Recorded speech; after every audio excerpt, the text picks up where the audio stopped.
हरे राम राम राम हरे हरे, हरे कृष्ण कृष्ण कृष्ण हरे हरे, हरे राम राम राम हरे हरे, हरे कृष्ण कृष्ण कृष्ण हरे हरे, हरे राम राम राम हरे हरे, हरे कृष्ण कृष्ण कृष्ण हरे हरे, हरे राम राम राम हरे हरे, हरे कृष्ण कृष्ण कृष्ण हरे हरे, हरे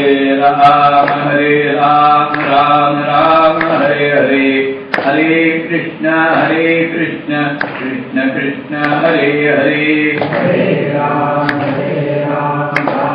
राम हरे हरे, हरे कृष्ण कृष्ण कृष्ण हरे हरे, हरे राम राम हरे हरे, हरे कृष्ण कृष्ण कृष्ण हरे हरे, हरे राम राम हरे हरे, हरे कृष्ण कृष्ण कृष्ण हरे हरे, हरे राम राम हरे हरे, हरे कृष्ण कृष्ण कृष्ण हरे हरे, हरे राम राम हरे हरे, हरे कृष्ण कृष्ण कृष्ण हरे हरे, हरे राम राम हरे हरे, हरे कृष्ण कृष्ण कृष्ण हरे हरे, हरे राम राम हरे हरे, हरे कृष्ण कृष्ण कृष्ण हरे हरे, हरे राम राम हरे हरे, हरे कृष्ण कृष्ण कृष्ण हरे हरे, हरे राम राम हरे हरे, हरे कृष्ण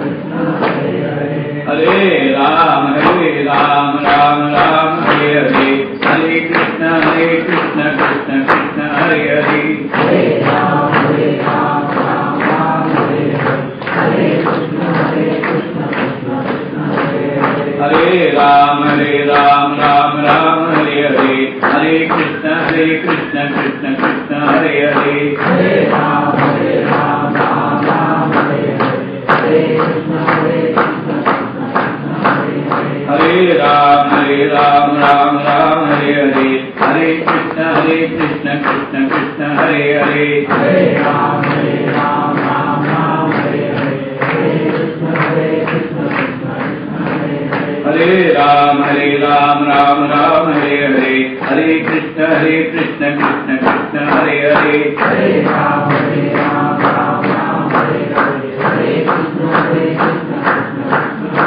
कुंडली गौरदा हरि, श्री ज्ञानदेव श्री सद्गुरु ज्ञानेश्वर महाराज देवाचे द्वारी उभा क्षणभरी तेणे मुक्ती चारी साधेच्या, हरिमुखे म्हणा पुण्याची गणना तू मुखे, या 27 अभंगांचं एकच जे ग्रुप आहे, हरिमुखे म्हणा मिळून सांगतायत की बाबांनो मुखानी हरी म्हणा, तुम्ही हरी असं म्हणा, असं हरी म्हणण्यानी काय होईल तर पुण्याची गणना होऊन हरी म्हणण्यानी म्हणजे भगवंताचं नामस्मरण करण्यानी त्यातनं जे पुण्य अर्जित होणार आहे ते पुण्य इतकं होईल की त्या पुण्याची कोणीही गणती करू शकणार नाही. पुण्याची गणना कोण करी असो, आणि प्रश्न ज्ञानोबाने केलाय त्याचं उत्तर जे आहे, कोणीही या पुण्याची गणना करू शकणार नाही. इतकं अगणित इतकं अमाप पुण्य आणि या नामस्मरणाने होईल. मुळामध्ये पुण्य संकल्पना काय आहे याचा आपल्याला आणि विचार करणं अत्यंत आवश्यक आहे, उचित आहे. पाप काय पुण्य काय याच्या व्याख्या अनेकांनी केली. संस्कृत श्लोकामध्ये एक सुभाषितकारांनी पाप पुण्याची व्याख्या केली. परोपकार पुण्याय पापाय परकीर्तनम. थोडा बहुत परक्यांच्यावर उपकार करणं पुण्य आणि परजनांना पीडा घेईल असं वागणं ते पाप, अशी पाप पुण्याची सुभाषितकारांनी स्थूलमानाने व्याख्या केली. तुकोबारायांनी काही फार याच्यापेक्षा वेगळी व्याख्या केली आहे असं नाही, त्यांचा अभंगच आहे. पुण्य ते परोपकार, पाप ते परपीडा. पुण्य म्हणजे परोपकार आणि पाप म्हणजे परपीडा. परोपकार तरी काय फार मोठा पाहिजे असं नाही पुण्य होण्यासाठी. तुका म्हणे फार थोडा तरी परोपकार. जो महाराज म्हणायचे की दूध कोणाला द्यायला परवडत नसेल की नाही हो तुम्ही मागताय खरं, पण आम्हाला काही भाव विचारत घेता, आता तुम्हाला दूध आणि देता येत नाही. मी खरं बरीच वर्ष म्हणजे आयुष्य आतापर्यंत गेलं त्याच्यापेक्षा निम्म्यापेक्षा जास्त मी चहा काय तो माहित नव्हतं. पण माझ्या असं लक्षात आलं की आपण नाफर करून सांगायचं छे मी ते चहा कॉफी काही पित नाही, दूधच पितो, गरिबांनी कुठून योजना करावी हे माझ्या लक्षात आलं. आणि मग डॉक्टरनी म्हणलं नाही आपणच चहा प्यायला सुरुवात करावी, गरिबाला अडचणीत आणणं बरं. पण नाही दूध द्यायचं आलं ना, निदान ताकाचं पाणी तरी, त्याला तर काही फार वेगळा खर्च येत नाही, निदान ताक तरी थोडा तरी करता. तुकोबारायांचा थोडा तरी म्हणण्याचा अभिप्राय काम नका करू पण थोडा तरी करा ना. पण आता आपली भूमिका अशी काय म्हणून आरोग्य संपलं, जास्त तर नाहीच नाही, थोडा सुद्धा नाही. पण शास्त्रीय दृष्ट्या म्हणजे अध्यात्मशास्त्रदृष्ट्या सगळ्या शास्त्रामध्ये सर्वश्रेष्ठ शास्त्र आणि शास्त्र जर कोणतं असेल तर अध्यात्म विद्या विद्यानाम. विद्ये भगवंतांच्या सर्व विद्यामध्ये 14 विद्या ज्या आहेत त्या सगळ्या विद्या अध्यात्म विद्या ही श्रेष्ठ. किंवा विचाराच्या ज्या ज्या कक्षा आहेत ना त्या सगळ्या कक्षा जिथं संपतात तिथनं अध्यात्मशास्त्राच्या विचाराचं डिरेक्शन सुरू होतं, तिथनं त्यांचं आणि क्षेत्र सुरू होतं.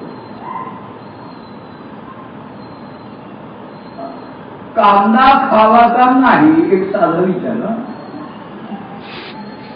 धर्मशास्त्रकार काय म्हणतात किंवा मग खाऊ नका. अगदी न खाणं जमत नसेल निदान 4 महिने तरी खाऊ नका. मला एका विचारलं आहे ना चातुर्मासात खाल्ला घशात अडकतो का, काय प्रश्न हो. मी म्हणलं तर चातुर्मासात कांदा खाताना घशात अडकतच असता तुझी काय विचार होती खायची नाही का. अहो सक्षम जशी साक्षम जसा प्रश्न तसं उत्तर. माणसं काय विचारतील काही सांगता येत नाही. मागे एका विचारांना विचारू का विचार कोणाला संकष्टी चतुर्थीला एकादशी आली तर काय करायचं म्हणजे अरे बाबा संकष्टी चतुर्थी आणि त्याच्यानंतर तिथी क्षय जर नसेल किंवा वृद्धी नसेल तर मंगळवारी चतुर्थी आली तर एकादशी मंगळवारी 7 दिवसाचं अंतर आहे. या वारी आणि चतुर्थी त्या वारी एकादशी येते म्हणून ते मला कळतं. पण आलीच तर काय करायचं बरोबर म्हणून असं करायचं. काय करायचं म्हणलं लोण्याची मोदक करायची आणि साधू तुपात करायचं. काय असं तुम्हाला गाडवा चतुर्थीला कुठे एकादशी येते उद्धटाची उद्धट. खटनटाची खटनट, लवला पुढे आणावा लावून, जसं प्रश्न तसं उत्तर. तसं शास्त्र जे आहे ना, शास्त्रात शास्त्र श्रेष्ठ, अध्यात्मशास्त्र कांदा खावाचा नाही. धर्मशास्त्राच्या विचाराच्या कक्षा जिथं संपतात तिथं अध्यात्मशास्त्राच्या विचाराच्या कक्षा सुरू होतात. म्हणून अध्यात्मविद्या विज्ञान, याला मूलगामी वस्तुनिष्ठ पद्धतीने विचार करण्याची पद्धती म्हणतात ना. कोणत्याही विशिष्ट रंगाचा चष्मा न घालता ती वस्तू, ती व्यक्ती, तो देश, तो काल, ते स्थळ कसं आहे याच्याविषयी अत्यंत निलंब मामसाहेब दांडेकर म्हणायचे, आपली काठी कोरी असावी. त्याच्यावर आधीच काही लिक्विड असेल ना तर अवघड. ज्ञानवादांचं चरित्र का सांगेरावांना ज्यावेळी ज्ञानवादांच्या योग्यतेविषयी थोडंफार कळलं तरी सुद्धा अहंकार गेला नव्हता. पत्र लिहायला घेतलं, पण काय घ्यावं मायण्याच्या ठिकाणीच प्रश्न पडला. चिरंजीव यावं तर रेड्याच्या मुखातून वेद बोलवलाय, काय द्यावं. शेवटी कोराच कागद पाठवला. कोरा कागद आला. मुक्ताबाई म्हणजे दादा अहो हा कोरा आहे अगदी. ज्ञानोबा म्हणजे मुक्ते कोरा आहे हे फार छान आहे. आधीच काही लिक्विड असतं ना तर अवघड झालं असतं. हा कोरा आहे बरं झालं. त्याच्यावर ज्ञानोबा 65 टोव्या गेल्या कांदेपासून. पाठी कोरी असेल पण, आणि पण हा शब्दात आहे मागच्या सगळ्या अर्थावर तो घागरभर पाणी उठतो. आपण कोणाकडेही पाहताना पूर्वग्रह दूषित दृष्टीने पाहतो. अध्यात्म सांगतो कोणाकडेही पाहताना पूर्वग्रह दूषित, हा अमुक अमुक असा असलाच पाहिजे अशा दृष्टिकोनातून पाहू नका. पाठी स्वच्छ ठेवा, डोळे स्वच्छ ठेवा. अध्यात्मशास्त्र तसं पुण्य कशाला म्हणतात, अध्यात्मशास्त्र पुण्य कशाला म्हणतो. ज्ञानोबारायांनी गीतेच्या 9व्या अध्यायामध्ये क्षीणे पुण्ये मर्त्यलोकम विशंती या आणि श्लोकाचं विवरण करत असताना पाप पुण्याची व्याख्या केली. किंवा ब्रह्मचैतन्य महाराज अगदी सुबोध साध्या सरळ मराठीत त्यांनी पाप पुण्याची व्याख्या केली आहे. मोक्ष मार्गाचे रहस्य म्हणून त्यांच्या ज्या इथे 10 ओळी आहेत ना फार सुंदर आहे. तेवढ्या जरी माणसाने चिंतन केलं ना तरी त्याचा अध्यात्म सफल. काय म्हणतात ते, पापाभिमाने अधोगती, पुण्याभिमाने स्वर्ग प्राप्ती आणि निराभिमाने माझी प्राप्ती. पुन्हा सांगतो वाटतं अगदी सोपं मराठी आहे, रोज आहे, काही काव्य अलंकारिक भाषा काही नाही. पापाभिमाने अधोगती, पुण्याभिमाने स्वर्ग प्राप्ती आणि निराभिमाने माझी प्राप्ती. पुण्य झालं स्वर्ग, आणि स्वर्गामध्ये काय, मृत्यू लोकामध्ये शब्द स्पर्श रूप रस गंध हे पंच इंद्रियांना हव्यावेसे वाटणारे असे जे विषय आहेत ना स्वर्गामध्ये हेच विषय आहेत. पण दिव्य आहेत, अतिदिव्य आहेत, दिव्याचे दिव्य आहेत, विषय आहेत. मग पुण्याच्या आणि जोरावर स्वर्गात गेला कुठवर ठेवून घेतात. अहो बँकेमध्ये तुम्ही गेलात, सेव्हिंग अकाउंट आहे, बँक बुक आहे, पासबुक आहे, कुठवर विड्रॉ कराल. बॅलन्स आहे तोपर्यंत. एक दिवस तू सांगेल आता हे पुस्तक घेऊन पुन्हा बँकेत घेऊन निघू नका, घरी जाऊन ठेवा आणि स्वस्त बसा. का हो, अहो विड्रॉ करता करता करता बॅलन्स संपला. हे जसं बँकेतला क्लास सांगेल ना तसं स्वर्गाचे संबंधित अधिकारी जे आहेत ना सिक्युरिटी गार्ड तेही सांगतात की आता इथलं सगळं संपलेलं आहे, आता पुन्हा खाली जा. ज्ञानवाळीची सांगतो पुण्याची पावती सरे सवेची इंद्रपणाची उटी उतरे येऊ लागती माघारे मृत्यू लोका. अजून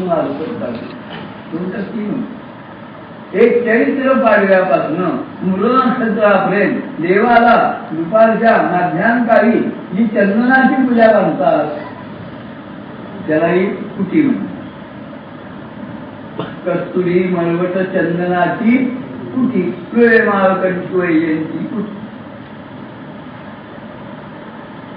घाट चढत असताना कात्रज घाट चढत असताना किंवा पुढचा आणि खंबाटची घाट चढत असताना आंबोली घाट कुठलाही घाट चढत असताना गाडी जर ब्रेक डाऊन झाली तर चालक जो आहे तो काय करतो, तो मागच्या पुढच्या चाकाला झोंडे लावतो मोठे. का की गाडी उतारावर बंद पडलेली आहे, ती घरंगळत खाली येऊन कोणत्या गाडीला अपघात होऊ नये, त्याला युती म्हणतात. आणि स्वर्गात ही आपण जे गेलोय ती पुण्याची कुटी घेऊन गेलोय ती संपली. त्या मागे पुण्याची पावती चले सवेची इंद्रपणाची उठी उतरे. तिथं जो मस्त असतो ना भोग भोगण्यामध्ये, चैन विलास उपभोगण्यामध्ये, ती मस्ती संपती आणि पुन्हा मृत्यू लोकात यावं लागतं. कसं हे आहे, पुण्याच्या जोरावर स्वर्गात जाणं आणि पुण्य संपलं की पुन्हा मृत्यू लोकात येणं. कसं आहे, ज्ञानेश्वर महाराजांसारख्यानी पुढं वृत्तांत दिलाय. वेश्याभोगी कवडा वेचे मग दारही चेपू नये येते, तैसे जळो जिणे लाजीरवाणी या दीक्षितांचे. तरू विक्रय करणारी जी मागली आहे तिच्या दारात एखादा आणि सकाम भोगी लालसा असणारा ज्याला आणि देह सुखाची चाल आहे तो गेला ती कुठवर उभं करते त्याला. ज्ञानोबाला सांगतात जवळ त्याच्या आणि पाठी गरम आहे ना तोपर्यंत ती बाई त्याला दारात घेईल. ज्यावेळी आता त्याच्याजवळ काही नाही, तो कफल्लक झालाय की आपल्या पोचलेल्या गुंडांच्याकडनं, शिपायांच्याकडनं, गड्यांच्याकडनं, सेवकांच्याकडली त्याला लाथा घालून त्याला हातून देईल. वेश्या भोगी कवडा वेशे, कवडा म्हणजे द्रव्य. त्यावेळी कवडी ही चलनात होती. आम्ही सुद्धा गोरक्ष पाठ केलं होतं. 12 कवड्या 1 गंडा, 3 गंडे 1 पै, 3 पैसा 1 पैसा, 4 पैशाचा 1 आणा, 16 आण्याचा रुपया. आता ते कोठून बाद झालं दशमान पद्धती. कवडी ही चलनात होती. म्हणून वेश्या भोगी कवडा येते मग दारही चेपू नये. म्हणजे तो कामी पुरुष आणि हे पुण्याच्या जोरावर स्वर्गात भोगायला गेलेले त्यांच्यात तत्वतः काही फरक नाही. त्याला म्हणतात आता हाकला छकडा संपलं. याला काय पुण्य म्हणावं का? पाप तर काय नावातून पापच आहे. पापाभिमाने अधोगती नरक. निराभिमाने माझी प्राप्ती ज्ञानोबांच्या व्याख्येतात आणि ब्रह्मचैतन्यांनी सोपं मराठी रूप दिले. ते म्हणतात पापात्मके पापे नरका जाईले, पुण्यात्मके पापे स्वर्गा जाईले. आणि अर्जुना माते जेणे पाविले ते शुद्ध पुण्य. म्हणजे लेवल काय, लेवल आहे पुण्य, पण आत मटेरियल काय आहे पापच. ज्ञानोबाला पुण्याला ही पाप म्हणतात. पुण्यात्मके पापे, पुण्यात्मक असं पाप, सॉरी लेवली पाप, आत मटेरियली पाप, प्रश्नच नाही. अजो नर माते जेणे पाविजे ते शुद्ध पुण्य. अर्जुना या योगाने मत स्वरूपाची स्वस्वरूपाची अनुभूती येते. स्वरूप शांती, स्वरूपानंद, स्वरूप लाभ, स्वरूप दर्शन, स्वरूप साक्षात्कार शब्द वेगवेगळे आहेत पण एकच बोध आहे तो प्राप्त होतो. खऱ्या अर्जुना त्याला खरं पुण्य म्हणावं. मग हे खरं पुण्य कशाने अर्जित होतं? हरिमुखे म्हणा, हरिमुखे म्हणा पुण्याची गणना कोण करी. नामस्मरणाने असं पुण्य प्राप्त म्हणून त्याला पुण्याची गणना कोण करी असं म्हणले. बरं त्यात काय आहे मग आणि समीकरण आपल्याला विचारात घ्यायला पाहिजे. पुण्याचा बॅलन्स आहे जमेल, पाप नावे आहे. जमा खर्च म्हणलं की कागदाच्या दोन बाजू डावी उजवी. आता जुन्या पद्धतीने जमा कुठं लिहित असं कागदाच्या उजव्या बाजूला आणि आपल्या डाव्याचा. आता नवीन पद्धतीने जमा जी आहे ती कागदाच्या डाव्या हाताला आणि खर्च येतो कागदाच्या उजव्या हाताला म्हणजे आपल्या डाव्या. काय असो उजवी असो डावी असो दोन बाजू आहे. जमा जमा वजा खर्च बरोबर उद्याची श्री. असं व्यवहारात जमा खर्च होऊ शकतो. जमा 200 रुपये, खर्च 190, शिल्लक 10 रुपये. 200 रुपये पाप, 100 रुपये पुण्य. मग 200 रुपये पापातनं 100 रुपये पुण्य वजा घाला, 100% पाप राहिलं. आता पाप पुण्यात वजा बाकी अगर बेरीज होत नाही. नाथराय श्रीमद भागवताच्या एकादशी खंडावर टीका करताना सांगतात पापाचं जे फल आहे ना 200 पाप पाप बोला, 100 पुण्य आहे ना पुण्याचं जे फल आहे ते बोला. तुमच्या आमच्या वाट्याला सुख दुःख जे येतं ना ते अशामुळे येतं. अशामुळे इथं वजाबाकी होत नाही, गुणाकार होत नाही, भागाकार होत नाही. जे आहे ते भोगणे असा इतकं व्यवहार आहे. मग काय करा, ते पापही नको पुण्य नको, असं पुण्य पाहिजे की जेणेकरून आत्मस्वरूपाची अनुभूती. असं पुण्य जर कशाने होत असेल तर ते केवळ आणि केवळ नामस्मरणाने हरिमुखे म्हणा, हरिमुखे म्हणा पुण्याची गणना कोण. आता हे जे पुण्य आहे ना ते कसं पुण्य होतं. नामाने काय होतं का. नाम आणि पुण्य या दोन गोष्टीमध्ये मध्ये घडणारी प्रक्रिया काय आहे. सांगली आकाशवाणी म्हणा, पुणे आकाशवाणी म्हणा, कोल्हापूर आकाशवाणी म्हणा ते आणि कोणताही मनोरंजनाचा कार्यक्रम गाणं म्हणा, वादन म्हणा, व्याख्यान म्हणा, काही म्हणा ते ब्रॉडकास्ट करतो. आपल्या घरी जो आणि सेट आहे ट्रान्झिस्टर त्याच्यावर आपण ते कॅच करतो. आपल्या घरचा ट्रान्झिस्टर आणि त्यांचं ब्रॉडकास्टिंग याच्यामध्ये काहीतरी माध्यम आहे का नाही. आणि माध्यम नसेल तर आपल्याला ते आणि कॅच करता येणार नाही. काय येतं तर त्यांचं ब्रॉडकास्टिंग आणि आपल्या घरचं ते मशीन याच्यामध्ये काही माध्यम आहे. तसं नामस्मरण आणि पुण्य याच्यामध्ये काय माध्यम आहे, काय प्रक्रिया होतात.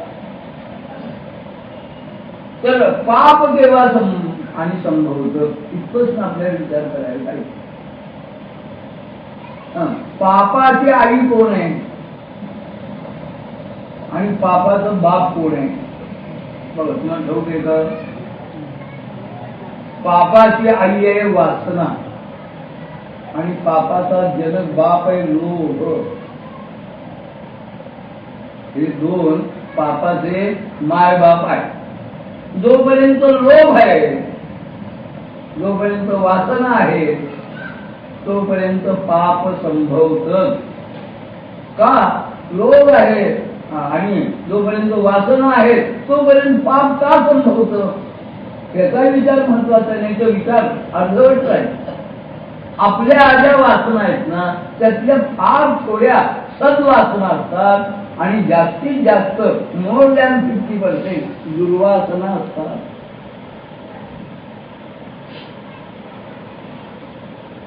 तसंच एक चिंतन सांगतो.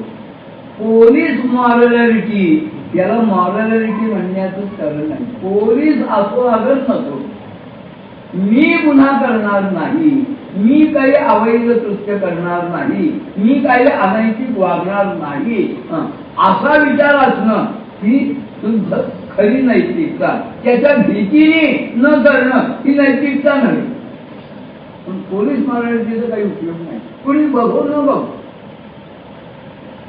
गोष्ट सांगतो म्हणजे या प्रमाणावर जास्त प्रकार. गुरुकुल, त्या गुरुकुलामध्ये विद्यार्थी होते. त्याच्या काही विद्यार्थ्यांचा शिक्षण क्रम जेवढ्या वर्षाचा होता पूर्ण झाला. आता त्यांची परीक्षा घ्यायची आणि त्यांना गुरुकुलातनं निरोप द्यायचा. त्या विद्यार्थ्यांना बोलावलं कुलगुरूंनी. त्यांना एक एक पारवा दिला, कबूतर एक एक दिलं आणि काय सांगितलं, बाबांनो हे कबूतर घ्यायचं, अशा ठिकाणी जाऊन मारायचं की जिथं कबूतर मारताना तुम्हाला कोणी पाहणार. विद्यार्थी म्हणजे आम्ही 4 वेद, 6 शास्त्र, 18 पुराण, व्याकरण किती ग्रंथ अभ्यासले आणि हे काय परीक्षा म्हणून कुलगुरू आहे, काय करायचं. आणि तासा 2 तासाच्या अवधीत जवळजवळ सगळे विद्यार्थी कबूतर मारून घेऊन, त्याचा एक विद्यार्थी काही तास गेले, तो दिवस गेला, आठवडा गेला, 15 गेला, तो आलाच नाही. आणि जो आला तो कबूतर न मारता जिवंत घेऊन आला. पुढे काय बाकी तुझे सगळे तास गई, कुणी अर्ध्या तासात, कुणी तासात, कुणी 2 तासात, सगळेजण कबूतर मारून घेऊन आले. आज 15 दिवस सोडले, तुला अशी जागा सापडली नाही की जिथं तू कबूतर मारताना तुला कोणी पाहणार नाही. तो म्हणाला, गुरुजी माफ करा आचार्य, अशा जागा कितीतरी होत्या, मग का नाही मारलं. अशा जर अनेक जागा आढळल्या, का मारलं नाही. बाकीच्यांनी मारलं, तू का नाही मारलं. तो म्हणला, बाकी कुणी पाहणार नव्हतं, पण माझ्या जो आहे ना, माझ्या जो बसलेला आहे तो पाहतोय ना, त्याला सोडून काय करणार. म्हणजे तूच पास, बाकी सगळी नापास. आमचं लक्षात घ्या, त्या साक्षी जो आहे ना, आम्ही जगाला फसवू, काही काळ फसवू, काही वर्ष फसवू, आपण आपल्याला फसवू का. आणि जेव्हा तुम्हाला आम्हाला हे कळेल की मी स्वतःला फसवू शकत नाही ना, टोटली डॉक्टर दुराचार भ्रष्टाचार संपेल. आपल्या सकाळच्या चर्चेचं उत्तर केव्हा संपेल. हे ज्यावेळी आपल्याला पटेल, हे अंगी बाण आहेत, त्यावेळी भ्रष्टाचार खलास करा. त्याच्यासाठी चळवळ करावीच लागणार नाही. क्षणार्धात तो समोर नाही सावी. जेव्हा कोणीतरी पाहणारा हात आहे, तो पाहतोय. आपला विषय निघाला की सद्वासना थोड्या आहे, दुर्वासना अधिक आहे, दुष्ट संकल्पना अधिक आहे. आणि दुष्ट वासना ज्या आहेत ना, त्या वैधरित्या कधी पुऱ्या होत नाही. दुष्ट वासना, दुष्ट विचार, दुष्ट संकल्पना या आणि धर्माच्या, विधीच्या, न्यायाच्या, नीतीच्या, आचाराच्या चौकटीत बसतच नाही. त्या ह्या सगळ्या आणि चौकटी मोडूनच त्या वासना पूर्ण होतात. आणि ह्या वासना या अवैध मार्गाने पूर्ण होतात. त्यातनं जर काही उदय येत असेल त्याला पाप असं म्हणतात. तिथं पापाची अत्यंत उत्कट अशी व्याख्या आहे. मग जोपर्यंत आत वासना आहे, जोपर्यंत आता हव्यास आहे, लोभ आहे, भाव आहे, तोपर्यंत पाप समोर नाहीसं होणार नाही. मग पाप केव्हा नाहीसं होईल. ज्यावेळी आपल्यातल्या वासना नाहीशा होती, दुष्ट संकल्प नाहीशे होतील, त्यावेळी पाप होऊच शकणार नाही, होऊ शकणार नाही. म्हणून संतांची प्रार्थना आहे, पापाची वासना नकोला बुडवा. हे पांडुरंगा कृपा कर, कृपया मला पापाची वासना डोळ्यासमोर सुद्धा आणू नको. माझ्या अंतःकरणात तर नकोच नको, पण तू डोळ्यासमोर सुद्धा येऊ दे नको. मग त्यापेक्षा मला तू फार आंधळा केलास तरी चालेल, त्याहून आंधळा बरा तरी. मग एकदा ही जर वासना निपटलेला, आणि वासना कशाने निपटते. अरे गोष्ट जसं तुमचा डब्यात डबा पातेल्यात तसंच आहे. वासना तरी का निर्माण होते.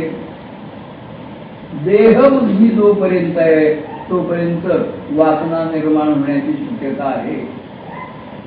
नामाने काय होतं? नामाने नुसतं पाप नाहीच होत नाही, नामाने नुसती वासना नाहीची होत नाही, नामाने देहबुद्धीचा निराश होतो.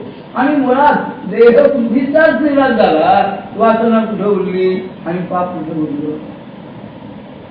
असं जे काही आणि नामाने घडतं ना, ती नाम आणि हे पुण्य जे आहे ती ज्याची गणना कोणी करू शकत नाही, त्याच्यामध्ये ही प्रक्रिया आहे. नाम घेता घेता काय होतं, जी देहबुद्धी बळकट आहे ना, ती देहबुद्धी कमी. म्हणजे काय होतं, देह मी ही जी आपली समजूत आहे, या देहाचे म्हणे मी, धन दारा पुत्र माझे. अरे हा देहच मी नाही, आणि एकदा मी नाही तर झाला ना. नाथ जर्मनीत आहे, पहिल्यापासून आणि कधी पहिला नंबर सोडला नाही. लग्न झालं की जर्मनी शिकली. आज महिन्याला 3 लाख रुपये तुला पगार. तुझी बुद्धी चांगली, गरीब मुलं आहे पण बुद्धी चांगली आहे. अशा 2-5 गरीब मुलांचा आणि ती वर्षाचा फीचा खर्च, त्याच्या स्टँडर्डचा, त्यांची क्लास, वया, पुस्तकं, त्यांचा कपडा खर्च करते. चांगली बुद्धी, चांगला विनियोग करते. ते काही पैसे पाठवले किंवा त्या मुलाला यांना हे पैसे द्या या वर्षाचे सगळे.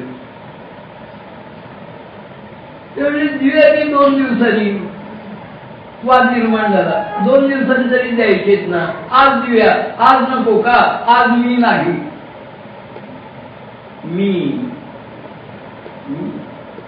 मी देणार, मी करणार, मी अजून मी आहे ना. हा मी आहे तो अन्य कोणत्याही साधनांनी आणि संपतच नाही, कमी होत नाही.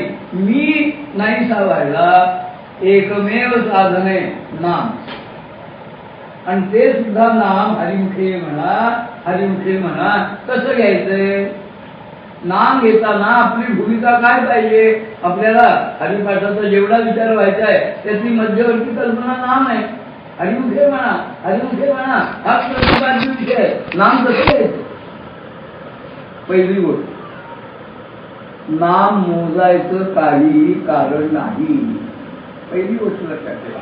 नाम घ्या, नामाशिवाय राहू नका, पण नाम मोजण्याच्या भानगडीत पडू नका. आपण श्वासोश्वास मोजले का हो? आता म्हणजे 50 वर्ष व्हायला आली. अमुक अब्ज, अमुक खर्व, अमुक कोटी, अमुक लक्ष आम्ही मोजला का? मोजायचा काही आणि उपाय आहे का? मोजून काय फायदा? तसं नाम कृपया मोजू नका. नाम ही मोजण्याची गोष्ट नाही. म्हणजे काय, मी नाम घेतो त्यातला बराचसा अभिमान मोजणं सोडलं म्हणजे आपोआप कमी. पण दुसरी जातात आणि चिंतन सांगू. 21 तारखेला काही चिंतन झाली ती होणारच आहेत प्रकाशित, पण जाता आता मासळा म्हणून काही सांगतो. अजून मी आहे ना, हा मी आपला कशाने जात नाही, कशाने जातो असा विषय आपल्याला चालतो. आम्ही काय करतो, मी जेणेकरून वाढेल ना असं गृहीत धरूनच साधन करतो. मी कसा जाणार? मी जाण्याचं यथार्थ साधन झालं पाहिजे. इथनं आपला विषय असा निघाला की तू जात नाही, मी जात नाही, पण नामाने मात्र मी जातो. कवी महाराज सांगतात, नाम असं घ्या, कसं घ्या, राम हमारा जप करे हम बैठे आराम. काय कवितानी सुंदर उद्देश केलाय का आपल्याला. मी कशाचं नाम घेतो? आज जो राम बसलाय ना तोच नाम घेतोय. नाम घेणारा मी नाही. मी म्हणतो मी 13 कोटी केले, मग आणि 1500 पानजेवण, मग सत्यनारायणाची पूजा. आणि मग त्याच्यावर भाष्य करणारे माणसं वा वा काय रामराव पा 13 कोटी आपला हे अहंकार असा फुलतो चांगला दुधाची लाई कशी फुलती वेलवेल भाजल्या पाणी भाजायला लागल्यावर तसा फुलतो मी 13 कोटी केला मी 13 कोटी केला नाही राम महाराज पकरे हम बैठे नामस्मरण करणार मी नाहीये अथवा ज्ञानोबा हरिपाठन शेवटून दुसऱ्या अभंगात सांगतात 26वा अभंग आहे एक तत्व नाम त्याचं शेवटचं चरणात आहे ज्ञानदेवा मौन जपमालांतरी घरोनी श्रीहरी जपे सदा त्याचा जसा अन्वय करावा तसा एकापेक्षा एक नितांत सुंदर अर्थ आपल्या हाताची सहज येतो जपे सदा सदत कोण श्रीहरी सदा जपे जप करणार मी नाहीये तुमच्या आमच्या सर्वांच्या जो श्रीहरी आहे ना ईश्वर सर्व भूताना हृदयेचे गुणतिष्ठती ब्राह्मयन सर्व भूतानी यंत्रारूढानी माया तो श्रीहरी जप करतोय मी नाही काय करतो म्हणजे काय देहबुद्धी कमी देहबुद्धी कमी अभ्यास आहे त्यासाठी माझं एक काय माझं भाग्य असं जन्माचं म्हणा अनेक महात्मे मला भेटले नुसते भेटले त्यांचा काही सहवास झाला काही संगती झाली एक निसर्ग दत्त महाराज म्हणून मला आणि महात्मा भेटले खरेच महाराज ते काय म्हणायचे आनंदराव चला जेवायला मी कोणी म्हणायचं आनंदरावानीच म्हणायचं आज मी जेवत नाही आनंदराव चला झोपायला म्हणजे याचा अर्थ असा सगळ्याचा ऐक्यर्थ आपल्याला या देहाकडं ऍज अ थर्ड पार्टी असं बघता आलं पाहिजे त्रयस्थपणे बघता आलं पाहिजे साक्षीत्वाने बघता आलं पाहिजे देह तर मी नाही आणि देह माझाही नाही तोंडाचं बोलकं झालं विचारून पडले का अण्णा आता पडू का आम्ही 80 वर्ष तुम्हाला आम्ही आणि दिली साथ आता जाऊ का आणि असं विचारलं असतं मी म्हणलं असतं का या हा खूपच वर्ष उपयोगी पडला बाबा या आपण तुम्हाला कधी करूया चिंता विचारून पडत नाही तो का आपली सत्ता नाही आहे देह मीही नाही आणि देह माझाही नाही ही जी काही देहबुद्धी हळूहळू क्षीण होता कुठून प्रवास करायचा आहे समजली एका वेळी सांगितले देह बुद्धीचे आत्मबुद्धी करावी देहबुद्धी या टर्मिनसपासून निघून साधना करता करता करता आपण आत्मबुद्धीवर येऊन ठेकलो ना परमार्थ पुरस्कार पण देहबुद्धीपासून निघून आत्मबुद्धी या आणि मुक्कामाला लास्ट स्टेशनला केव्हा येऊ याचं काही आणि गणित सांगितलेलं नाही किती काळ लागेल त्याच्या आणि साधनेवर अवलंबून आहे मग ही जी साधना आहे ना या साधनेतनं अर्जित होणार ते पुण्य आहे अपार गणना करण्यासारखं नाही म्हणजे त्या पुण्याने स्वर्ग प्राप्ती नाही त्या पुण्याने नरक प्राप्तीचा धोका तर नाहीच नाही मग त्या पुण्याने प्राप्ती कशाची होते स्वरूप साक्षात्कार स्वरूप दर्शन स्वरूप शांती स्वरूप आनंद स्वरूप समाधान स्वरूप सुख हे त्या पुण्याने होतं असं पुण्य जर कशाने अर्जित होत असेल कलियुगामध्ये एकमेव साधने हरिमुखे म्हणा पुण्याची गणना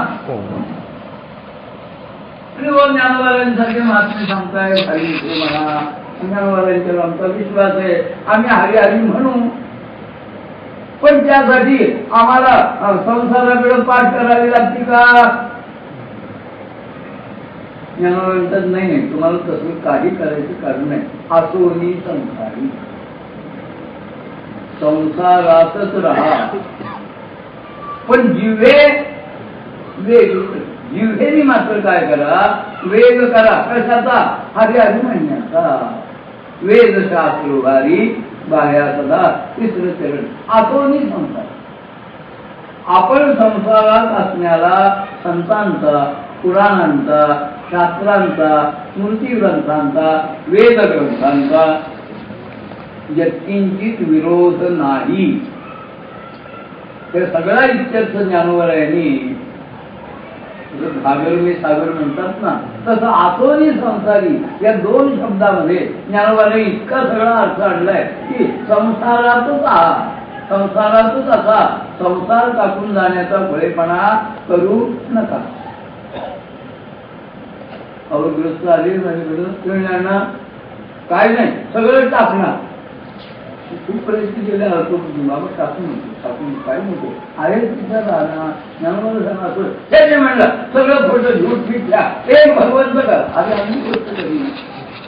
पण त्यासाठी तुला संसार टाकून जायचं काही कारण नाही. पण ऐकलं नाही केलं. घर दार बायका मुलं उद्योग व्यवसाय सगळं सोडलं आणि तो गेला तीर्थक्षेत्रात. त्याच्यानंतर 2-4 वर्षांनी मला त्या तीर्थक्षेत्री काही मंडळींच्यावरून जायचा योग आला. तिथं भेटला. तिथं तिसरं लग्न करून बसला होता. मग पहिलं काय वाईट होतं. नाथांनी ओटी गेली. घर सोडून वना गेला आणि वना जाऊनी वनिता चिंतू लागला. त्याच्यापेक्षा घरातली वनिता बरी ना. रानात जाऊन जर पुन्हा बाईचं चिंतन करायचं असेल घरातली निदान आणि देव ब्राह्मणासमक्ष अग्निनारायणाच्या साक्षीने हात धरून घरात आणली आहे ती बरी. आत्म सुटलं पाहिजे. टाकणार काय महाराजा गीतेचा आपल्या रुपये महाराजा टाकू नका. सुटलं पाहिजे. टाकून काय टाकणार. त्यावर प्रश्न करून विचारतो. घरदार ओखटे त्यजू. ओखटे म्हणजे वाईट. घर दार बायका मुलं संसार वाईट म्हणतोय. टाकशी टाकू नको ओखटे. तरी शरीरा एवढे जड.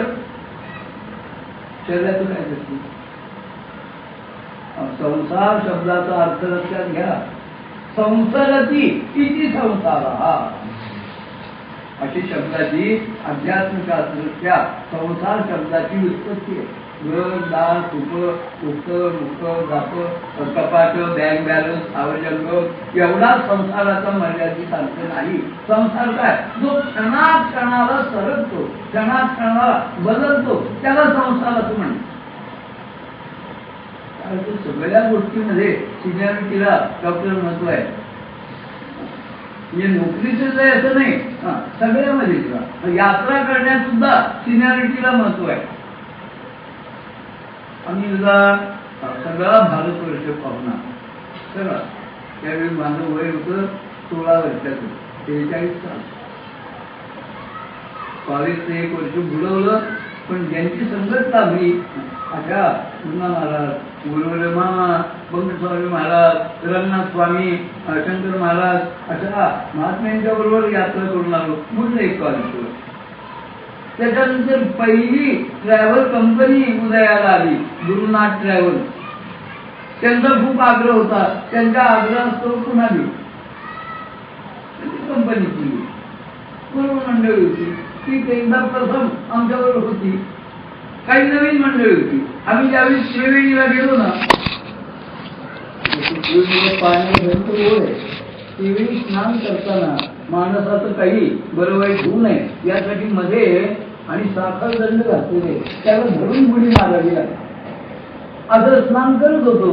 ते ज्युनियर जे लोक होते ना त्यांना काही सिनियर मंडळी सांगत होती. आम्ही गेल्या वेळेस आलो ना गेल्या वेळेस म्हणजे 12-14 वर्षापूर्वी आम्ही ह्याच पाण्यात स्नान केलं. काही दचवून ठेवलं होतं पाणी.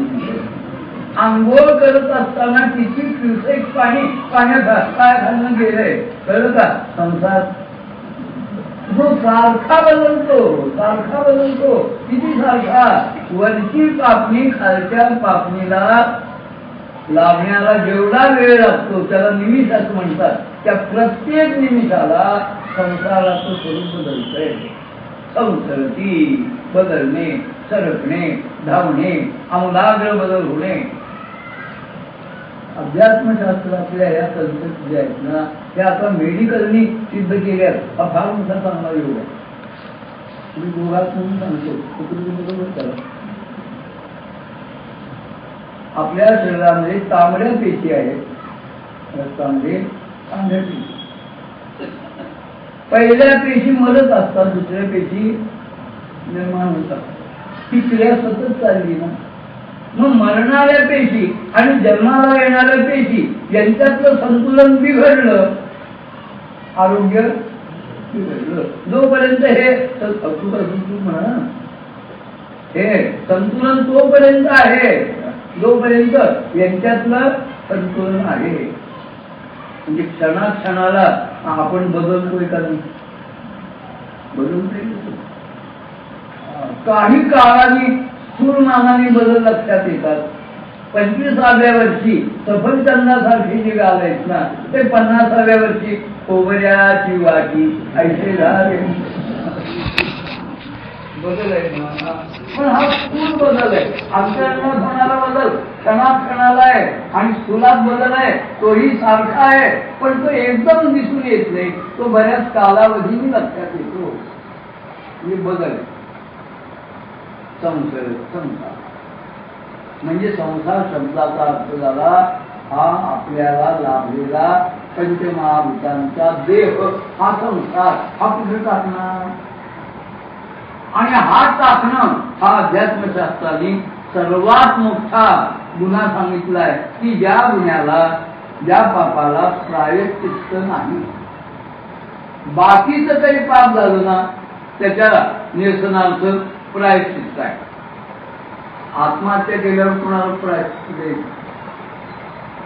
म्हणून देह बाकी घर टाकाल बायका पोरं वाजवून सोडाल, देहाचं काय कराल? मग आतोनी संसारी देहातच राहा. पण देहात राहताना मी देह म्हणून राहू नका. मग कसं राहा?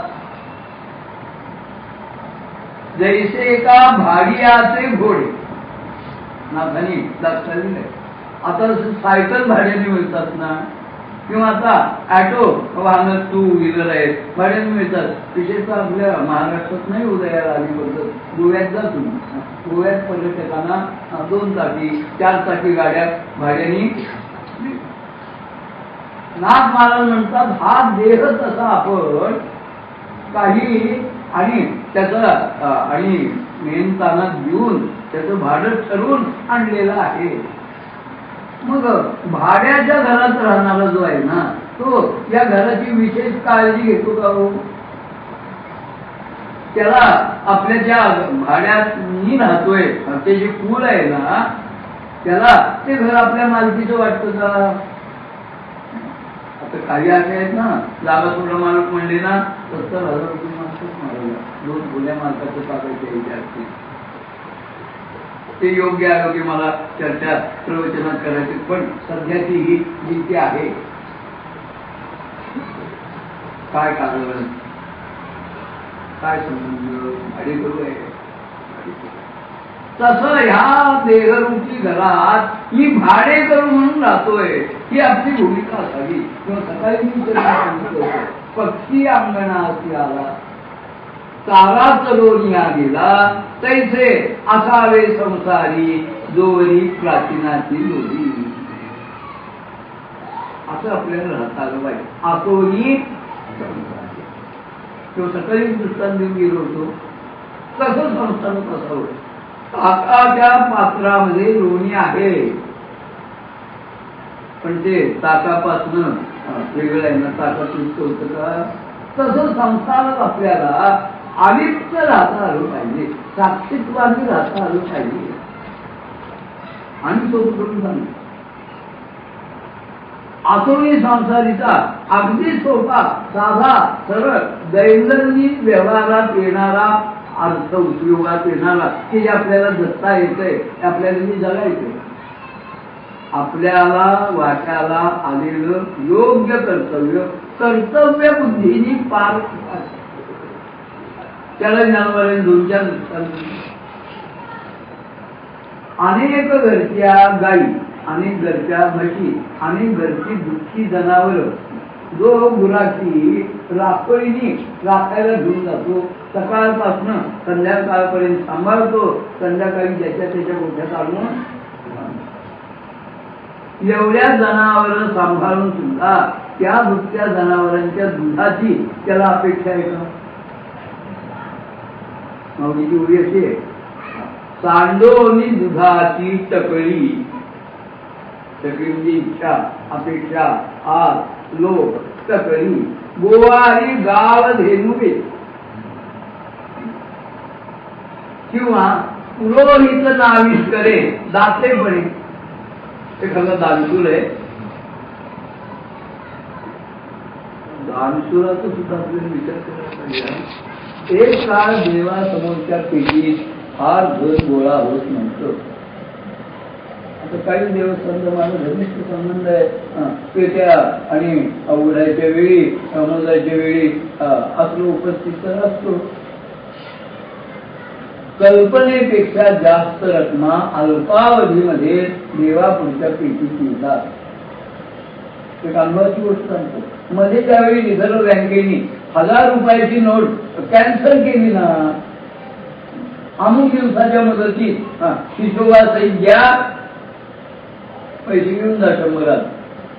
ज्यांना हिशोब द्यायचा येत नव्हते त्यांच्या 1000च्या नोटा घरात बंड पडून राहिली. त्याची काही बनलं देवस्थानच्या पेटीत आहे.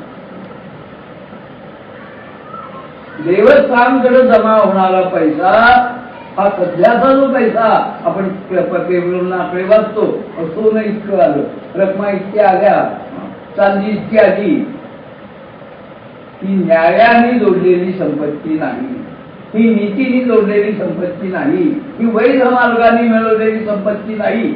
आणि ती अवैध अधर्म एका शब्दात सांगायचं म्हणजे 2 नंबर काळा म्हणतात त्याला, असा पैसा. मग गणपती तुझ्याही पेटीत टाकलंय, गप बसायचं. हे दान नव्हे, त्याला धर्मशास्त्र, अध्यात्मशास्त्र, नीतीशास्त्र दान म्हणत नाही. घाम घालून मिळवलेला पैसा, कष्टाने मिळवलेला पैसा, उदर माथ्याने मिळवलेला पैसा माणूस इतक्या अफाट प्रमाणात दान देऊ शकत नाही. जिथं जिथं मोठ्या रकमा दान दिल्या जातात त्यांचा व्यवहार हा चोख नसतो, उदर माथ्याचा नसतो. आपला विषय तुम्ही संसारात राहायचं पण कसं, वाट्याला आलेलं कर्तव्य बुद्धीने पार पाडायचंय असा आपला विषय असूनही संसार. कर्तव्याला चुकायचं नाही, पण कर्तव्य करत असताना मी पण न घेता कर्तव्य करायचं. आता बऱ्याच महिला आपल्या संसाराला आर्थिक जोड म्हणून पाळणा घर चालवतात. पाळणा घरामध्ये जी मुलं आहेत ना, त्या मुलांचं ती माऊली तेवढ्या काळापुरतं यथार्थ पालन. त्यातले असं तरी माता आहे का, मुलांसाठी दिलेलं दुधाचा रसीद घालतात. हो य माझा अनुभव आहे. मूल कसं सुधारणार, असं एका आई बापानं चिंता नसते. अरे आपण मुलाला योग्य आणि खाऊ देतो, त्याला योग्य दूध देतो, पाळणा घरात आहे, आमचा घरच नाही. लक्षात असं आलं की जी माऊली पाळणा घर चालवते ना, ती त्या मुलाचं दूध त्याला न देता त्याचा रसीद घालून मोकळी होती आहे. आता सोडा, पण खरोखरी प्रेमाने कर्तव्य बुद्धीने योग्य तऱ्हे पालन करणारे आहेत. त्यांनी जरी पालन केलं तरी आईचं जे बालकाविषयी प्रेम आहे तेवढं प्रेम पाळणा घर चालवणाऱ्या संचालिकेला आहे का? नाही. आहे का म्हणण्यापेक्षा डॉक्टर मला असं म्हणायचं, असायचं काय कारण. जेवढे तास आहेत तिथं जेवढं पेमेंट आहे त्या मुलाला सांभाळण्यासाठी जेवढा त्याचे पालक पैसा देत आहेत त्याचा ती योग्य आणि न्यायपूर्वक त्या मुलाला सांभाळायची आहे. संपलं. ममत्व नाही, ममत्व नाही. बाधणार काय आहे, ममत्व बाधक आहे, कर्तव्य बाधक नाहीये, ममत्व बाधक आहे. असूनही संसार. कर्तव्य कधीही टाळू नका, कर्तव्य कधीही सोडू नका. पण कर्तव्य आणि मोह तिच्यामध्ये जी रेषा आहे ना ती फार अस्पष्ट आहे. आम्ही काय करतो, मोहाला कर्तव्याचं शुगर कोटिंग देतो. असं कृपया करू नका, असं ज्ञानवाल्यांचा आपल्याला संदेश आहे. कर्तव्य काय आणि मोह काय आपल्याला हे कळलं पाहिजे. आपलं आपल्याला हे कळत नाही असं नाही, आपलं आपल्याला कळतं हा मोह आहे आणि हे कर्तव्य. कर्तव्याला चुकू नका, मोहाच्या फंदात पडू नका, असोनी संसार. आणि हेही संसारात असताना जिव्हेला काय काम आहे, पुढचा आणि उद्या असोनी संसारी जिव्हे वेग करी. जिव्हेला काय काम, जिव्हेला आपल्या काही काम नाही. ज्ञानोबाराजे ध्रुपदात सांगतायत असं आपल्याला जिव्हेनी हरी हरी म्हणायला काही हरकत नाही. पण आमचं कर्तव्य पार पाडत असताना घरच्या भाकरी खाऊन आम्ही लष्करच्या भाकरी भाजत असतो. काय कारण आहे, आणि समूह राहू नका. जर चार तारखे असतील ना, पाचवा जो कधी उपस्थित नसेल तो आमच्या चर्चेचा विषय असतो की नाही. असं करण्याचं काही एक कारण नाही. हाताने काम करा. पैठणजी माझे एक, आणि मला माझ्या जीवनात बराच काळ ज्यांची संगत मला लाभली मी यावी पैठणला गेली तेव्हा तुझे दादा महाराज देशपांडे ग्वाल्हेरकर ते कुणी येऊ एकच वाक्य बोलायचे, हाताने काम मुखानी राम. हाताने काम मुखानी अर्थ काय, वाट्याला आलेलं काम टाकू नका, पण मुखानी राम नामाशिवाय दुसरं काही घेऊ नका. भगवंतही गीतेमध्ये अर्जुनाला याच्यापेक्षा वेगळं काही सांगत नाही. माम अनुस्मर युद्धते, लढ. आणि लढत असताना काय कर, माझं स्मरण कर. माझं स्मरण करत असताना लढ. माझं स्मरण मग लढणं, लढल्यानंतर स्मरण म्हणजे एक विटाचा थर, मग एक वाळू सिमेंटचा थर, अशी भिंत नव्हे. काम करत असताना स्मरण कर, स्मरण करत असताना काम कर. असोनी संसारी जिव्हे वेळ. पण जीवाशी वात्रट आहे महाराजा की ती नाम घ्यायला तयार होत नाही. ती नामाकडे वळत नाही. तिला वळवावं लागतं, वळवावं लागतं. जसं लहान मुलं आहे ना, त्याला स्त्रीजी म्हणा किंवा असं प्ले ग्रुप आहे ना, त्यात घातलं ना, पहिल्या दिवशी ते शाळेमध्ये रडून, ते एखादच मला वाटतं अपवाद मूल असेल की जे पहिल्या दिवशी शाळेत रडत नाही. नाहीतर आणि समजून तुम्हाला कुठं तरी डोकरं फुटल्याशिवाय, खरचटल्याशिवाय, जखम झाल्याशिवाय कोण सायकल शिकले का? हात वर करा. जे सायकल शिकले कुठं तरी खरचटले, कुठं तरी जखम, कुठं तरी लागलेलं, त्याशिवाय नाही तो. तसं असं मूळ नाही, शाळेत ते रडतं. टीचर काय सांगतात, मॅडम रडू दे, तुम्ही त्याच्याकडे लक्ष करून तुम्ही इथं उठत राहू नका, जा. आणि आईला तिथनं पाय काढायला आवड. आजी आजोबांना त्या पोराला शाळेत सोडून जाणं जीवावर येतं. पण तुम्ही जर त्या पोरासमोर उभे राहिलात ना, त्याचं रडणं संपणार नाही. ते शाळेत आपण होऊन जाणार नाही. त्याला शाळा नको असती. जसं जिव्हेला नाम नको असतं तसं त्या मुलाला शाळा नको असती. पण आपल्याला त्याला सुस्कारून, आमिष दाखवून त्याला शाळेत पाठव, असं शाळेत जाऊ लागला ना, मग त्याला शाळेची गोडी लागते ना. तसं ह्या जिव्हेला आम्ही नामाची गोडी लावायची. तुम्ही बरेच माता भगिनी आहात, तुम्हाला कळेल, तुम्हालाही कळेल, काही अवघड नाही गेलं. बटाटा हा जो पदार्थ आहे ना, त्याला मूळची काय चव आहे का? बटाट्याला नुसती काही चव आहे का? मग त्याला हिरवी मिरची, लसूण घातली तर फारच, कांदा असला तर आणि चांगली सरसरीत फोडणी घातली म्हणजे त्या बटाट्याला चव येते. तसं मुळात जे काय आहे ना ते नाम गोड आहे खरं, पण जिव्हेला ते गोड नाम अमृताहुनी गोड नाम तुझे देवा.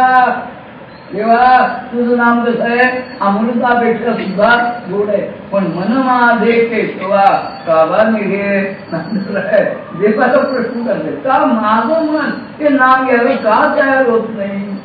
सांगा पंढरी राया काय करू याची. ते पंढरीनाथा काय करावं मी म्हणजे ते मन ती जीवा नामाकडे वळेल. त्याला आम्ही दाखवायला पाहिजे.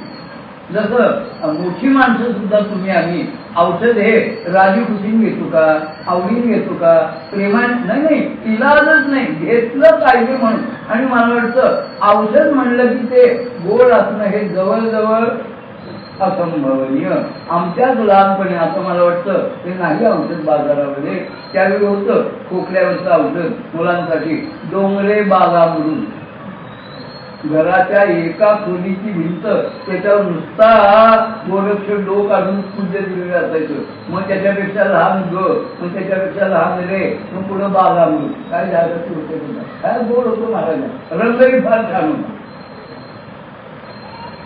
मला वाटतं तो खोकल्याचे औषध डॉक्टर बऱ्यापैकी आहेत चवीला. औषध कडू औषध कडू पण घेतो आपण लहान म्हणून कुठं घ्यायला. मग त्याला औषध घेण्यासाठी आम्ही घे औषध घे, तुला एक कॅडबरी आविष्कार औषध घे. तसं त्या जिव्हेला त्या मनाला काहीतरी आणि आम्हीच दाखवलं पाहिजे. जिव्हे रसज्ञ किंवा समर्थ सांगतायत ना मना सज्जना, ते मन सज्जन आहे होय. अरे या मना इतकं खतरूड कोणी नाही, पण समर्थ त्याला लोणी लावतायत. हे सज्जना मना, असं त्या मनाचं कौतुक केलं ना मग ते मन जरा तयार होतो. काय म्हणता तसंच आहे त्या जिव्हेला त्या मनाला नामाचं वळण लागावं म्हणून सवय आम्ही दाखवली पाहिजे. ते सदभ्यासे निरंतर चित्ताची परमपुरुषाची मोह लावी मग शरीर राहू अथवा जावं. ज्याला काम आहे ना, हाताने काम ज्याला करायचंय ना, त्याच्या मुखाला काय काम आहे, त्याच्या जीवाला काय जीव आहे. असोनी संसारी जिव्हे वेग करी. वेग कर, वेग कर. किती वेग. वेगाने नाम घेतल्यावर काय होतं. तुम्ही मुंग्या पाहिजे असतील, मुंग्या, तांब्या मुंग्या. तांब्या मुंग्यानं आपण आणि एका रूट मधनं क्यूनी जावं हे मुंग्यानं कळतं, अजून आपल्याला कळत नाही. 65 वर्ष स्वातंत्र्य मिळून झाली तरी क्यू पाळावा हे कळत नाही. आणि बोलू का लागू नका म्हणतो ना, लागोलाच सोमवार आहे ना घरी जाऊन घातभर जास्त पिठलं भात खा. म्हणजे तुम्हाला समान हक्क पाहिजेत ना, शासनाने दिलेत ना. पण रेल्वे स्टेशनवर किंवा जिथं तिकीट काढायचं ना तिथं म्हणतात नाही महिलांची वेगळी रांग. कशासाठी. तुम्हाला जर समान हक्क दिलेत ना महिला आणि पुरुष यांची रांग एकच पाहिजे, नाही तर मग समान हक्क मागू नये. बघा याचं काय परवडतं. अशी पळवाट नाही काढायची, असा अंगसुधारपणा नाही करायचा. समान हक्क तर सगळीकडे समानता पाहिजे. सांगतो आता नोकरी करून मला 40 वर्ष झाली. 70 सालच्या पूर्वीची गोष्ट आहे. आमच्याकडनं हेड ऑफिस कडनं एक डायरेक्ट आणि पोस्ट भरली, हेड ऑफिस कडनं भरली. ती असिस्टंट इंजिनियर म्हणून ती आली मुलं आली पोस्ट. ती जॉईन झाली ना ती होती मुलगी बी इलेक्ट्रिकल इंजिनियर झालेली मुलगी. मराठवाड्यामध्ये अंबड म्हणून गाव आहे, त्या अंबड गावची बी इलेक्ट्रिक. आता ही मुलगी आहे ती जॉईन होणार. तिला काय काम द्यायचं म्हणून एस्टॅब्लिशमेंट ऑफिसर, मी आमचे chief engineer, labour officer, industrial relation, आम्ही 4-5 जण आठवड्यावर डोक्यात डोकं घालत होतो किंवा ही मुलगी इंजिनियर आहे खरं, पण मुलगी आहे तिला काय काम द्यायचं. म्हणून त्यावेळी आमचं पिंपरी चिंचवडचं आणि हे जे औद्योगिकरण झालं ना कारखान्यांचं, त्यामुळे फार मोठं काम होतं, फार एक्सपान्शन मोठं होतं. कितीतरी ट्रान्सफॉर्मर, कितीतरी लाईन जोडणं, कितीतरी काम, आणि त्या मोठमोठ्या कामाची एस्टिमेट करावी लागायची. एस्टिमेटर कोर्स नव्हते आमच्याकडे. ही मुलगी इंजिनियर आहे, तिला त्याची जाण आहे, ही झालेली आहे, तिला आपण एस्टिमेटर म्हणून आणि काम देऊ. तिला दिली. तिने हातभर एक डिओ लेटर लिहिलं आमच्या हेड ऑफिसला, टेक्सटाईल मिल ऑफिसरला, की मी बी इलेक्ट्रिकल इंजिनियर आहे, तुम्ही माझं पोस्टिंग अर्बन सर्कलला केलंय, यांनी मला कारकुनीचं काम दिलं. तिने डायरेक्ट आणि येऊन पत्र दिलं, त्या येऊन मला एक हातभर डिओ लेटर आलं. असं कसं काय तुम्ही केलं, की बी इलेक्ट्रिकल इंजिनियर आहे, तुम्ही तिला कारकुनी म्हणून समजता काय, वगैरे वगैरे. पुढे योगायोगाने आमच्याकडे झाला 47 दिवसाचा काळ संप झाला MSBच्या आणि कारकिर्दी. आणि त्याच्यामध्ये एक लेफ्टनंट जनरल थोरात म्हणून त्यांचा आणि युनिव्हर्सिटी रस्त्याला मोठा बंगला आहे, त्यांच्या सप्लाय मध्ये काही बिघाड नाही त्यांचा. आणि पुन्हा फोनवर फोन दुरुस्त करा, सप्लाय सुरू करा. असं जवळजवळ 80% लाईनमन, असिस्टंट लाईनमन, हेल्पर हे संपावर कोण काम करणार. जी काही थोडीफार माणसं होती जी संपावर गेली नव्हती, वेगळ्या युनियनची होती, त्यातली 4 माणसं, 2 लाईनमन, 2 लाईन हेल्पर असे त्याला. आणि दिलेली एक व्हॅन गेली, शिडी तिला सांगितलं फार आणि लेफ्टनंट जनरल थोरात त्यांचा सप्लाय बंद पडलाय, ते हेल्पर आहे, लाईनमन आहे, असिस्टंट लाईनमन आहे, सुपरवायझर आहे, घेऊन जा बघ त्यांचा अडचण काय ते दूर करू. काय म्हणली, मी काय माणूस म्हणून तू तुला एस्टिमेटरचं काम दिलं. काही मर्यादा आहेत महाराज, समान हक्क जरी दिले गेले तरी काही या मर्यादा निसर्गतः मर्यादा आहे. असो आपला विषय तुम्ही कामामध्ये काम काही म्हणा, हातोनी संसारी जिव्हे करू. हाताने ज्यांना काम करायचंय त्यांच्या जिव्हेला काय उद्योग आहे. जिव्हेनी राम राम म्हणायला काय बिघडतंय, पण आपण नाही नाही त्या गोष्टी बोलतो, पण नाम घ्यायला तयार नाही. आपण जिव्हे वेग करी काम टाकायचं कारण नाही. काम होत असताना कामामध्ये काम काही म्हणा, राम राम परिणाम का होईल. जाईल भवश्रम, भवनाम संसार, संसारातले कष्ट जातील, सुख होईल दुःखाचे म्हणा. आतोनी ज्ञानोबालाही 3ऱ्या चरणात पहिल्या अर्ध्या भागात सांगतात, आतोनी संसारी, संसारातच राहा, कर्तव्य कर्म करत राहा, पण ती करत असताना जिव्हेनी मात्र नाम घ्या, तिला नामाचं वळण लावा. जिव्हे वेग करी, आणि वेगाने, किती वेगाने. तिथून आपला विषय निघाला. मुंग्या सांगितलं जात, मुंगी न चिरडता हळूवार बोटांनी मधली एक मुंगीच्या क्यू मधनं बाहेर काढ. बघा अगदी घरी जाऊन जर तुझं रान मिळाली तर करून पहा सांगतो.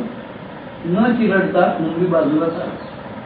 त्या मुंगीच्या मागणं येणारी मुंगी जी आहे ना, तिला पुढची वाट पुरत नाही. ती इकडं तिकडं तिकडं सैल भरून काही वेळाने पुन्हा तिला मार्ग सापडतो, पुन्हा रान सुरू. तसं नाम इतकं वेगाने घ्यायला पाहिजे की जो काही नाममंत्र असेल त्यातलं शेवटचं अक्षर आणि नाममंत्रातलं पहिलं अक्षर त्याच्यामध्ये फट पडता कामा नाही. जसं मुंग्यांच्या रांगेमध्ये फट नाही, पुढच्या मुंगीचा पार्श्वभाग, मागच्या मुंगीचं मुख हे जसं एकमेकाला लागून असतं ना, तसं आता ट्रॅफिक असं आहे. पादचारी माणसाला रस्त्याच्या ह्या कडेहून त्या कडेकडं जाणं अवघड आहे का? अहो वाहनाला वाहन तो जाऊ शकत नाही. मी तर पुण्यासारख्या ठिकाणी, पुण्यात काय सांगली सुद्धा सांगतो, अगदी मोकळेपणे न लाज असता सांगतो, हे बाळा एवढा माझा हात धर, मला ह्या कडेहून त्या कडेहून तो मग तुझा जरा कष्ट होतील तुला, पण तोच मला अशी स्थिती. तसं आठी जिव्हेला नामाची सवय लागली ना, काय होतं, जसं तिसरा माणूस वाहनामधनं पलीकडे जाऊ शकत नाही, तसा नामाशिवाय दुसरा विचार, दुसरा संकल्प दोन नामामध्ये शिरकाव करू शकत नाही. इतक्या वेगाने नामाला नाम, नामाला नाम, नामाला नाम, असं नाम घ्या. दिवे देव करी, असुरी दिवे देव करी. कोण म्हणतंय हे? ज्ञानियांचे राजे, भागवत संप्रदायाचे संस्थापक आहे ज्ञानदेवी रचिला पाया. पण ते म्हणत नाही मी म्हणतो. वेद शास्त्रधारी बाया कला. प्रामाण्य कशाचं आहे? मी म्हणतो म्हणून काय वाद कुठं होतो? वाद कुठं होतो? हा म्हणत असतो मी म्हणतो ते खरं, तो म्हणत असतो मी म्हणतो ते खरं, आणि खरं कोणीच म्हणत नसतं. हा भाग अगदीच वेगळा. खरं दोघांच्या पेक्षा वेगळंच असतं, ते कोणी म्हणायला तयार नाही. पण मी म्हणेन ते खरं म्हणा असा प्रत्येकाचा आग्रह असतो. बाकी काय मूर्ख असतात का ते काय म्हणून ऐकतात दुसऱ्याचा मी? कुणी कुणाचं मी ऐकून घेत नाही, कुणी कुणाला खरं म्हणत नाही. प्रामाण्य काय? मी म्हणतो ते खरं नाही, शास्त्रीय ग्रंथ काय म्हणतात ते. मी म्हणते कसं कर, मी म्हणलं उद्या 5 अधिक 7 बरोबर 16. उद्यांना असं कसं 5 अधिक 7 16? मी म्हणतो ना. गणित शास्त्र काय म्हणतं ह्याला महत्व आहे ना. अन्ना म्हणून काय झालं? शास्त्र काय म्हणतं? अध्यात्मामध्ये प्रामाण्य जे आहे माणसाच्या बुद्धीला नाही. अरे भगवान म्हणत नाही मी म्हणतो म्हणणार.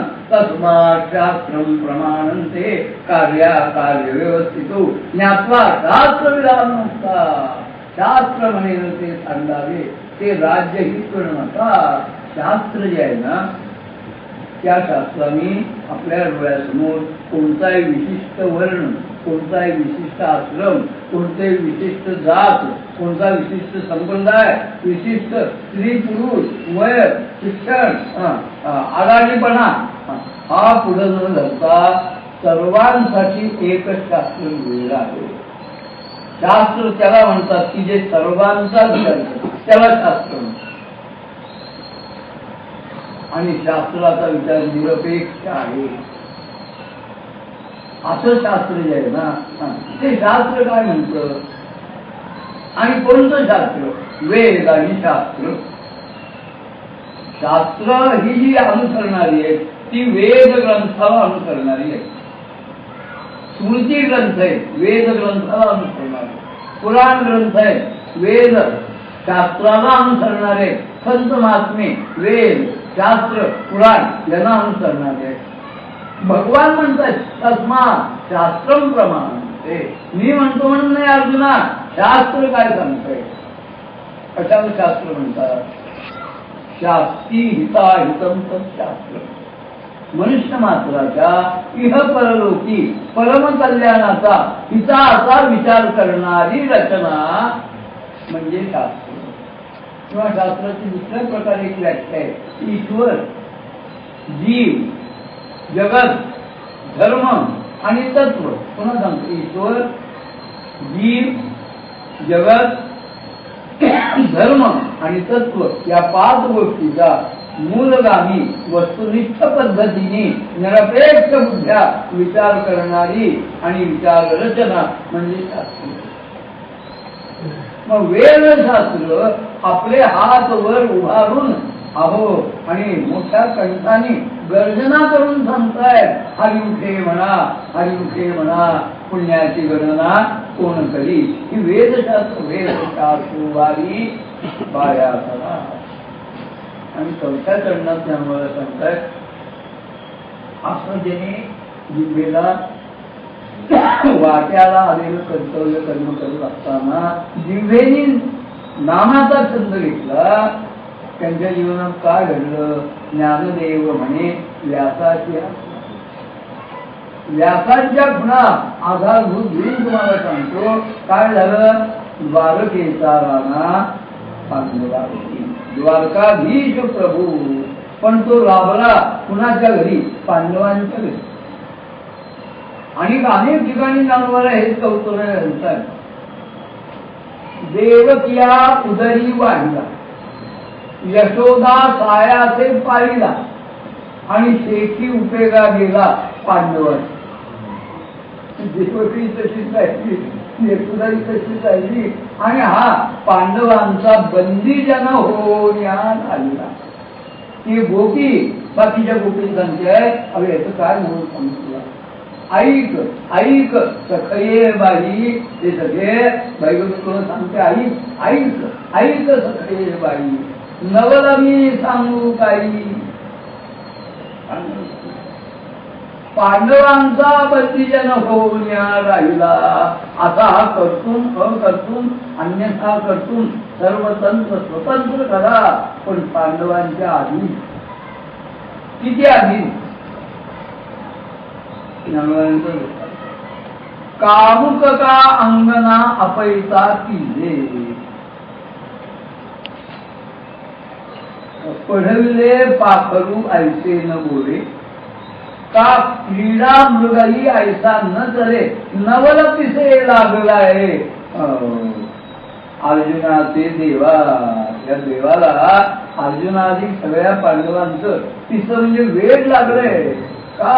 किती आधीने शिकवलेलं पाखरू सुद्धा नेहमी आपल्याच मनोगतानुसार बोलेल असं नाही. मग कशाचा छंद असतो ना, कशाचा छंद असतो? एकाला पोपट पाळण्याचा छंद होतो. एका जत्रेला गेला, जत्रेत फिरताना त्याला एका ठिकाणी एक आणि खासी काढली, त्यांनी पक्षी धरले होते. पक्षी विकत होते, पोपट होते. त्यात एक जो पोपट होता ना, तो खासे पारधी पक्षी विकणारा म्हणत होता. हा पोपट जो आहे ना, त्याचा विशेष आहे काय? तुम्ही प्रश्न विचारा, त्याचं उत्तर देतो. काय किंमत आहे? म्हणजे पोपट तो काय त्याची काय? कारण मला खोटं वाचत असेल माझं, पोपटाला विचारा ना. हा जो छंदिष्ट होता त्याने विचारलं, काय रे पोपटा? हा ग्रस्त, तुझी 500 रुपये किंमत सांगतोय, खरं का? तो म्हणला, त्यात काय संशय? हे घ्यायचं का? 500 रुपये दिले, पोपट घरी आणला. मग काय असतं, माणसाचा स्वभाव आहे. आपण आणलेली नवी वस्तू आहे ना, तिथं 10 जणांनी तोंड भरून कौतुक केलं ना, म्हणजे त्याला खरं बरं वाटतं. गोष्ट म्हणतात एक आजीबाई पोटाला चिमटा घेऊन काळीला काळी, काळीला कोळी, असं जोडून त्यांनी चांगल्या 12 तोळ्याच्या 2 भोगण्याची पाटल्या केल्या. पूर्णाच्या नव्हे, मोकळ्या तोंडाच्या, पण 60-60 ग्रॅमची एक पाटी. आणि असं ते पाटल्या सराबकडनं घालून आल्या, आणि काही काम नव्हतं तरी पेशेतनं या टोकापासून त्या टोकापर्यंत त्यांनी 4 चक्रा लावल्या. अनेक बायका भेटल्या, पण एकीने विचारलं नाही, आजी हात कधी पिवळे केले? पण विचारलं. ते म्हणजे इतकं मरमर मेले, उपाशी राहिले, तेव्हा हा डाग केला. एक माणसाची एकीने विचारलं नाही, त्यांना आला राग. आणि त्या रागाच्या भरात त्यांनी जे झोपडं होतं ना आपलं, त्याच्यावर राखेल उचलं लावली काढली. आता ते झोपडं लावतात, त्याला राखेल उचलून काढली लावलं काय, ते पेटलं माझ्यावर उडू लागल्या. माणसं चांगली होती, धावून आली. तसल्या परिचर आधी पाट्या आग म्हणल्या, अगं काय तुला म्हणायचं, आधी विचारलं असतं कशाला पेटवलं असतं. आम्ही आणलेल्या वस्तूचं लोकांनी कौतुक केलं तर जास्त आली, पण लोक आली आणि पोपट उत्तर देतो, त्यात होता एक कौतुक. दलित माणसं काय असत्य नसतात असं नाही, माझ्यासारखे एखादं कौतुक असतं. मग म्हणला तुम्हाला शंका वाटते का? त्यालाच विचारा ना. त्याने विचार, काय बघता यांनी तुला विकत आणलं, 500 रुपयांनी विकत आणलं, खरंच तुझी 500 रुपये किंमत का? तो म्हणला, त्यात काय समजते, आता हे जायचं नाही मुखाटाने, तिथे कसला खवतटपणा. तो म्हणलं, काय रे बघता, पोपट बोलून चालू होतो. 500 रुपये देऊन हे आणलं तुला, मूर्ख नाहीत का? त्यात काय समजते म्हणला. पढविले पाखरू ऐसे न बोले, क्रीडा मृगई ऐसा न. महाराष्ट्रामध्ये सर्कस उद्योगात ज्यांनी पहिलं पाऊल रोवलं ना ते निर्देशी देवल. आमच्या लहानपणी महाराष्ट्रीयन मंडळी देवल यांची सर्कस स्थापना होती. देवल सर्कसचा प्रत्येक खेळाचा शेवटचा अत्यंत आणि चित्ताकर्षक पण तितका थरारक असा एक लास्ट आयटम असायचा. तो झाला की तो खेळ संपायचा. काय सिंह जो आहे पिंजऱ्यातला त्याला बाहेर काढले. लिंग मास्टर असायचा. तो सिंह फुलावर बसायचा, आ करायचा आणि सर्कसचे मालक देव त्या सिंहाच्या उघडलेल्या आणि दबल्यामध्ये आपली मान द्यायची. हा लाभ हो वास लोकांचं ऐकू यायचं. कित्येक वर्ष हा आठवण ते सादर करत होते. एका खेळात काय झालं पुन्हा ठाऊ. देवरानी त्या सिंहाच्या मुखात मान दिली आणि सिंहाने आपला दबला मिटला. पुढं काय झालं काही मी प्रवचना सांगायची जरूर नाही. क्रीडा मृग ही आयसा शिकवलेलं जनावर नेहमीच शिकवणाऱ्या आणि रिंग मास्टर सारखं वागेल असं. पण ज्ञानोबाला म्हणतात भगवंताचं नवल आहे. ह्या पांडवांचं मात्र या देवाला वेळ लागलाय. आधीच झालाय त्यांच्या शब्दाबाहेर नाही. द्वारकेचा राणा पांडवा काय केलं नाहीये. द्वारकाधीश प्रभू पांडवांसाठी काय केलं नाही. रथाचं सारथ्य केलं यात काहीच नव्हतं. राजसूय यागाच्या ज्यावेळी पांडवांना विजय मिळाला धर्माने राजसूय यज्ञ केला. त्या राजसूय यागाच्या वेळी एक प्रचंड आनंदान झालं ना. ती माणसं जेवल्यानंतर पत्रावळी आहेत ना उठत्या त्या पुष्ट्या पत्रावळी भगवंतांनी काढल्या. आणि काय करा नुसतं सारथ्य केलं नाही. अहो ज्याला आणि गाडीचा आणि चालक म्हणून नेमलाय ड्रायव्हर सारथ्य करणारा चक्रधर त्याला नुसतं चाक हातून जाणं बसत नाही. हवा बरोबर आहे ना, पाणी आहे ना, तेल आहे ना, ब्रेक जाग्यावर आहेत ना, गाडी उत्तम आहे ना हे बघावं लागतं. मग चाक धरायचं हातात हे सगळं त्याला करावं लागतं. तसं नुसतं सारथ्य नाही. त्या घोड्यांचा दाणा गोटा खरारा चंदी पाणी हे सगळं भगवान करतो. एक प्रसंग असा आहे महाभारताचा की अर्जुनाच्या आणि सूचनेनुसार रथ लवकर जोडायचा. पण जे घोडे रथाला जोडायचे त्या रथांचा अजून आणि चंदी व्हायची होती, कोबरा व्हायचा होता. दुधलेले हरभरे होते पण जे हरभरे ज्या पिशव्यातनं द्यायचे त्याला कोबरा म्हणतात. त्या पिशव्या जाग्यावर म्हणतात. रथ लवकर जोडायचं आहे. आता पिशव्या शोधण्यात कुठे वेळ लागला. काय भगवंतांनी आपल्या नेतृत्वाच्या पितांबराच्या पुढच्या निर्यात ना त्या मोकळ्या केल्या. त्याची झोळी केली. त्या झोळीमध्ये हरभरे घेतले आणि भगवान घोड्यासमोर बाबांनो लवकर आवरा अर्जुनाला जायची तिकडे आहे. आणि काय द्वारकेचा राणा पांडवा घरी. कशामुळं अर्जुनाच्या रोमारोमातून भातकाराने वर्णन केले. गुडा केस आहे म्हणजे अर्जुनाचे केस हे खांद्यापर्यंत आणि सोबत होते. हो आता असतं ताप्याचं पिकं तिथं फुकलं ना तुरची चौकात तेव्हा सोबत नाही खांद्याची केस. अर्जुना हा पिळदार शरीराचा कमावलेला असा होता सोबत होते. पलंगावर आडवा झाला होता विश्रांती. त्याचे केस पलंग फार उंच नव्हता. ते जे खांद्यापर्यंत बोलणारे केस ते खाली जमिनीवर गेले होते. नारदांच्या मनात शंका आम्ही काय भक्त नाही काय अर्जुनालाच काय तोफा लागले.